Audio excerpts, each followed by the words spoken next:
आपका नेता में आपका स्वागत है। मैं हूं श्वेता रंजन। उम्र 70 पार लेकिन जोश बेशुमार। कभी की थी मजदूरी, बहाया था पसीना, मगर अब है जनता के रहनुमा। मध्य प्रदेश की निजामत करने के बाद सूबे की कैबिनेट में पूरे दमखम के साथ डटे हैं बाबूलाल गौर।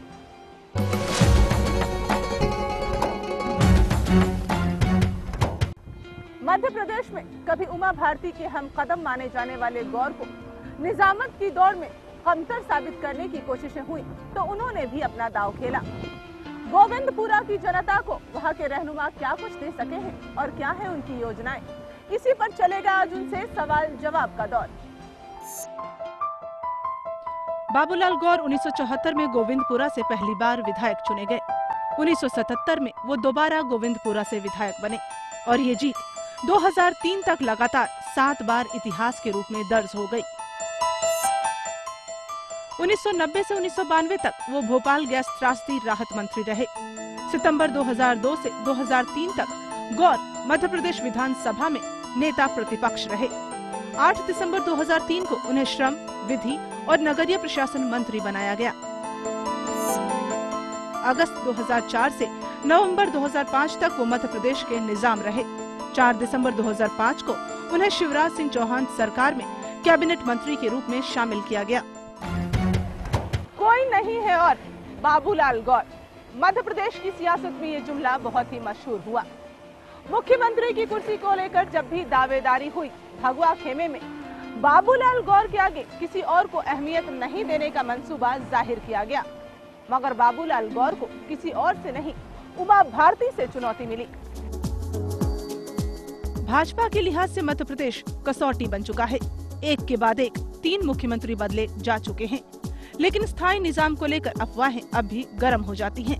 बाबूलाल गौर की नजरों में ये मामला हाईकमान का है। मतलब मध्य प्रदेश की अगर हम देखें, बात करें तो मध्य प्रदेश में मतलब कोई भी स्थायी सरकार नहीं बदला। बीजेपी भले ही हो, लेकिन 3 लीडर बदले गए तो सरकार तो एक ही नहीं। वो तो सही है, लेकिन नेता क्यों बदले जाते हैं? नेता पार्टी हाईकमान की कुछ प्लानिंग रहती है, उसके हिसाब से कभी कभी आवश्यक होता है बदलना, लेकिन उससे कोई कार्रवाई में कोई फर्क नहीं पड़ता। हमारे जैसे मैंने जब मुख्यमंत्री था तो मैंने भी वही घोषणा पत्र प्रकार किया जिसमें उमा भारती काम कर रही थी, लेकिन उसमें हमने जोड़ा कि गांव के लिए गोकुल ग्राम और शहरों के लिए अयोध्या बस्ती और गरीबों के लिए हॉकर जोन और दिहाड़ी मजदूरों के लिए शेड्स, ये गरीबों के लिए काम किए थे। मध्य प्रदेश से ही उमा भारती की निजामत, फिर बगावत और फिर अंदरूनी फूट का दौर शुरू हुआ। गौर को कमतर साबित करने की कोशिशें उमा ने की, लेकिन वो अपना वजूद साबित करने में सफल रहे। उनके बयानों से भी बहुत कुछ साफ हो जाता है। एक मान के चल रहे हैं पार्टी को। आप कह रहे हैं कि ठीक है भाजपा की सरकार है, चाहे चेहरे बदल जाएं, लेकिन उमा भारती को तो आपसे तकलीफ थी। मुझे उनसे कोई तकलीफ नहीं है। उन्हें तो आपसे तकलीफ हो सकती है, ये तो उनसे पूछिएगा। लेकिन आपने उमा भारती को ही मुद्दा बनाकर वोट मांगने की कोशिश भी की थी। नहीं, उमा भारती के नाम से अलग से वोट नहीं, पार्टी ने भारतीय जनता पार्टी के नाम से वोट मांगे और उन्होंने कहा कि हमारी मुख्यमंत्री उमा भारती होगी। जैसे हम हर एक जगह घोषणा करते हैं कि आपका मुख्यमंत्री कौन होगा या प्रधानमंत्री भारत के जैसे माननीय अटल बिहारी वाजपेयी जी रहेंगे, तो पार्टी ने वोट मांगे, अटल बिहारी वाजपेयी हमारे लीडर रहेंगे। अच्छा, ये जो बात है कि जब आपको टिकट दिलवाने के लिए उमा भारती ने तमाम जद्दोजहद की कोशिशें की, उस पर आप क्या कहना चाहते हैं? उन्होंने कोशिश की कि इनको टिकट न मिले और वो मुझसे कह रही थी कि आप 7 बार जीत चुके हैं, अब किसी बार 8वीं बार आप हार जाएंगे क्योंकि छवि धूमिल हो जाती है बार बार। मैंने कहा मैं नेता प्रतिपक्ष हूँ और माननीय अटल बिहारी जी के सामने बात हुई, अगर आप टिकट नहीं देंगे मैं अपनी विधानसभा से लड़ना चाहता हूँ, कहते आप पास वाली BRSC से लड़ लीजिए, नॉर्थ टीटी नगर से लड़ लीजिए। मैं लड़ूंगा तो अपनी विधानसभा, और अगर आप नहीं देंगे तो पार्टी काम करूँगा। फिर अटल जी ने कहा कि क्यों भाई इनको क्यों नहीं टिकट दिया जाए, इनका जो सूची आई है उसमें अकेले ही नाम है। तो प्रमोद जी महाजन जी ने और सुषमा जी ने कहा कि ये कोई सवाल नहीं है, तो उनकी रिस्क है, अगर हम नेता प्रतिपक्ष को टिकट नहीं देंगे तो उसका गलत मैसेज आएगा।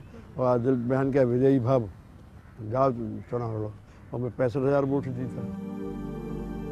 उमा भारती फिलहाल भले ही भाजपा के लिए बीते हुए कल की तरह हो, लेकिन गौर के लिए भी मध्य प्रदेश की सियासी चुनौतियां कम नहीं हुई हैं। गौर जनाधार वाले नेता माने जाते हैं, इसलिए गोविंदपुरा की जनता ने उन्हें 7 बार अपना रहनुमा चुना। उन्होंने शहरी विकास मंत्रालय से लेकर सूबे की निजामत तक की है। उन पर पक्षपात के तमाम आरोप भी लगे, उसके बावजूद जनता पर उनका जादू बरकरार है। बाबूलाल गौर मध्य प्रदेश के शहरी विकास मंत्री रहे, इस लिहाज से उन पर गांवों की तस्वीर संवारने में पक्षपात के आरोप भी लगते रहे हैं। हालांकि गौर मानते हैं कि उन्होंने विकास कार्यों के लिए हर ओर ध्यान दिया है। गौर साहब की बात आती है तो कहते हैं गौर साहब ने अर्बन डेवलपमेंट पे काफी ध्यान दिया है, तो आप अर्बन डेवलपमेंट आपने देखा भी है? तो अर्बन में हमने बुलडोजर चलाया, जो आप दिल्ली में चल रहा था तो लोगों ने बहुत नाराजगी व्यक्त की, फिर पार्लियामेंट के अंदर 1 साल बढ़ाने, लेकिन मैंने इच्छा शक्ति ये थी कि जो लोग सरकारी जमीन पे कब्जा कर लेते हैं, चौराहों पर, फुटपाथों पर, पार्कों पर, तो उनको हटाया। बाबूलाल गौर जनाधार वाले नेता की छवि बनाए रखने में ज्यादा विश्वास करते हैं। जनता पर अपने असर को वो सेवा का नतीजा मानते हैं। ये जादू कैसे चला रखा है आपने? मैं अपने क्षेत्र के अंदर हाथ जोड़ते रहता हूँ, सेवा करता रहता हूँ, और सब पढ़े लिखे लोग हैं वहाँ। HCL के 20,000 परिवार हैं, उसके अंदर 1 लाख वोट हैं, और सब पढ़े लिखे लोग हैं, और हर एक आदमी की तनख्वाह 8-10 हज़ार से कम नहीं है। सेंट्रल गवर्नमेंट का BHEL का विश्व प्रसिद्ध कारखाना है, टेक्नोलॉजी का बहुत बड़ा कारखाना है। बाबूलाल गौर मध्य प्रदेश के रहनुमा थे और अब वहाँ के कैबिनेट मंत्री हैं।